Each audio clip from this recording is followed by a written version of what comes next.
राजा की बात पर हैरान हुआ दर्जी, बोला मांगे थे 2 रुपए और मिल गए 2 गांव। अक्सर हम लोग ईश्वर से अपनी सुख सुविधाओं की चीज़ें मांगते रहते हैं, किसी परेशानी से मुक्त होने के लिए उनसे प्रार्थना करते हैं। जब भी उनके सामने बैठते हैं तो अपनी इच्छाओं की एक लंबी सूची भी उनके सामने रख देते हैं। शायद ही कोई ऐसा दिन हो जब बिना किसी मतलब से उनकी चौखट पर जाएं, क्योंकि वो सब जानते हैं कि किसे कितना देना है। तभी तो कहते हैं बिन मांगे सब मिले, जैसे इस दर्जी के साथ हुआ। एक राजा अपनी प्रजा का हालचाल पूछने के लिए गांव-गांव घूम रहा था। घूमते समय उसके कुर्ते का एक बटन टूटकर गिर गया। उसने अपने मंत्री को गांव में एक दर्जी ढूंढने का आदेश दिया। बहुत ढूंढने के बाद एक दर्जी मिला। दर्जी को राजा के सामने ले जाया गया। राजा ने कहा कि क्या तुम मेरे कुर्ते का बटन सिल सकते हो?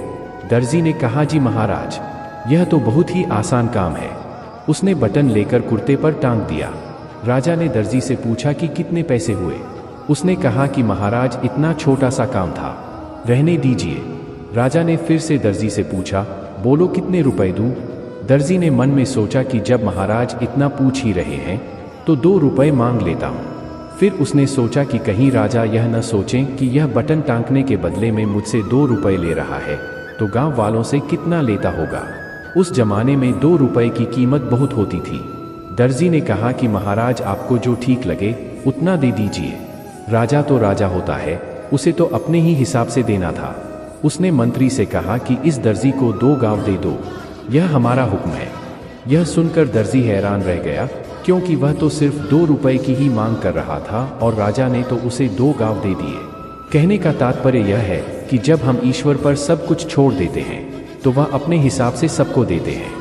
आपके दोस्तों, यह कहानी कैसी लगी? इस कहानी का तात्पर्य यह है कि हमें ईश्वर के आगे कभी भी कुछ नहीं मांगना चाहिए। हमें बस अपनी पूजा पर ध्यान देना चाहिए और अपने कर्म करते रहना चाहिए। ईश्वर सबको अपने हिसाब से सब कुछ देता है, वह किसी में भी भेदभाव नहीं करता।